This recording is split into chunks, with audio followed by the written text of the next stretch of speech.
آپ کا قبول اسلام کا واقعہ بھی بڑا عجیب ہے۔ مختلف روایات ہیں۔ ایک روایت میں آتا ہے کہ نبی پاک صاحب صلی اللہ علیہ وسلم نے ابھی اعلان نبوت نہیں فرمایا ہوا تھا، آپ یمن تشریف لے گئے تجارت کے سلسلے میں۔ وہاں آپ کی عادات، آپ کا کردار، آپ کا اخلاق بڑا اعلیٰ تھا۔ وہاں تجارت کے دوران آپ مختلف شخصیات سے ملاقاتیں بھی فرماتے۔ یمن میں آپ ایک قبیلہ ازد کے بوڑھے شخص کے پاس تشریف لے گئے، اور وہ جو بوڑھا شخص تھا وہ آسمانی کتب کا علم رکھتا تھا۔ جب آپ اس کے پاس ملاقات کے لیے تشریف لے گئے تو اس بوڑھے شخص نے آپ کو دیکھتے ہی فرمایا، اے نوجوان، کیا تم حرم کعبہ سے تشریف لائے ہو، مکہ سے تشریف لائے ہو؟ آپ نے اس بات میں جواب دیا، آپ نے کہا ہاں مکہ سے آیا ہوں۔ تو اس شخص نے پھر آپ سے پوچھا، کیا آپ کا نام ابو بکر ہے؟ آپ نے پھر اس بات میں جواب دیا، ہاں میرا نام ابو بکر ہے۔ پھر اس شخص نے کہا کہ ایک نشانی باقی رہ گئی ہے، میں وہ دیکھنا چاہتا ہوں، آپ ذرا اپنا کپڑا پیٹ سے اوپر اٹھائیے۔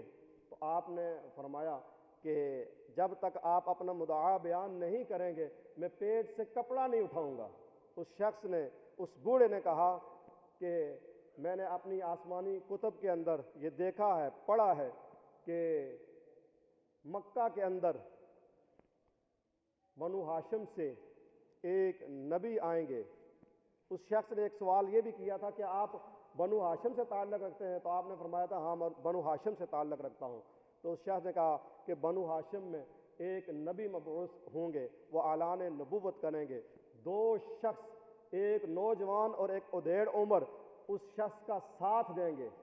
ادھیڑ جو نوجوان ہوگا وہ مستقبل میں آپ کے اوپر جو پریشانیاں، جو مصیبتیں آئیں گی ان کو وہ دفع کرے گا، اور ادھیڑ جو عمر شخص ہوگا اس کی علامت یہ ہوگی کہ وہ لاغر جسم ہوگا اور سفید رنگ والا ہوگا، اور ساری نشانیاں میں وہ آپ میں دیکھ رہا ہوں۔ صرف ایک نشانی باقی رہ گئی ہے کہ آپ اپنے شکم مبارک سے، اپنے پیٹ مبارک سے کپڑا اوپر اٹھائیں، میں دیکھنا چاہتا ہوں۔ چنانچہ آپ نے اپنے پیٹ سے کپڑا اٹھایا تو آپ فرماتے ہیں کہ میری ناف کے اوپر تل مبارک کا نشان تھا۔ اس شخص نے کہا کہ یہی نشانی میں دیکھنا باقی رہ گئی تھی۔ آپ وہی شخص ہیں کہ آپ نبی پاک صلی اللہ علیہ وسلم کا سب سے پہلے کلمہ پڑھیں گے۔ آپ فرماتے ہیں کہ پھر اس کے بعد، اس کی ملاقات کے بعد میں تجارت کے سلسلہ میں یمن میں چلا گیا، اپنے کام کاج معاملات طے کیے۔ پھر اس کے بعد واپسی جب میں مکہ میں آنے لگا تو میرے دل نے چاہا کہ اب اس بوڑھے سے ملاقات، الوداعی ملاقات کر کے چلتا ہوں۔ تو میں پھر الوداعی ملاقات اس کے پاس کرنے کے لیے گیا تو اس بوڑھے شخص نے مجھے کچھ اشعار دیے۔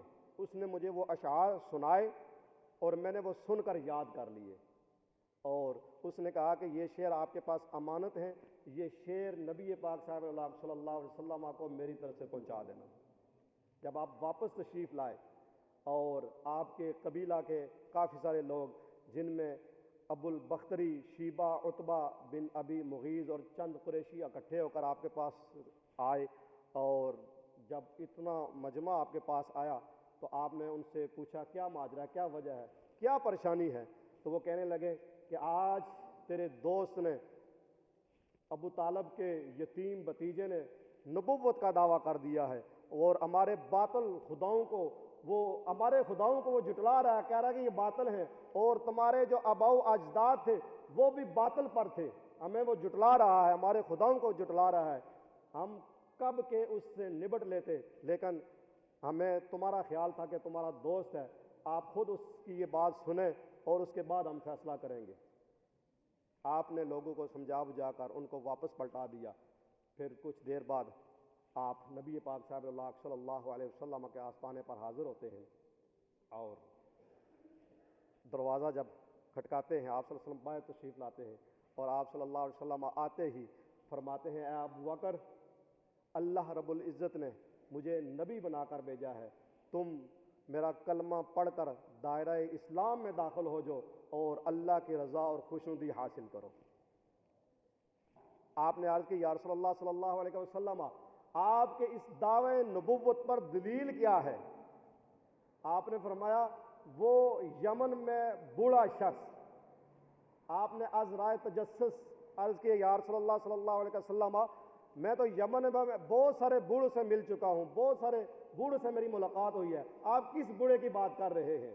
تو آپ نے فرمایا وہ بوڑھا شخص جس نے 12 اشعار آپ کو امانتاً دیے تھے کہ یہ نبی پاک صاحب اللہ صلی اللہ علیہ وسلم کو دے دینا، آپ صلی اللہ علیہ وسلم نے یہ فرما کر پھر وہ 12 اشعار خود پڑھ کر سیدنا ابو بکر صدیق کو سنائے، تو آپ نے عرض کی یا رسول اللہ صلی اللہ علیہ وسلم وہ بوڑھا شخص تھا یا میں تھا؟ تیسرا کوئی موجود نہ تھا۔ آپ کو یہ خبر کس نے پہنچائی؟ آپ صلی اللہ علیہ وسلم نے فرمایا مجھے جبریل امین نے یہ خبر پہنچائی۔ آپ نے عرض کی صدقت یا رسول اللہ، یا رسول اللہ آپ نے سچ فرمایا۔ آپ اپنا ہاتھ مبارک آگے کھینچیے اور مجھے بھی کلمہ پڑھا کر دائرہ اسلام میں داخل فرما دیجئے۔ والذی جاء بالصدق وصدق به اولئک هم المتقون، وہ جو سچ لے کر آیا اور وہ جس نے اس سچ کی تصدیق فرمائی، یہ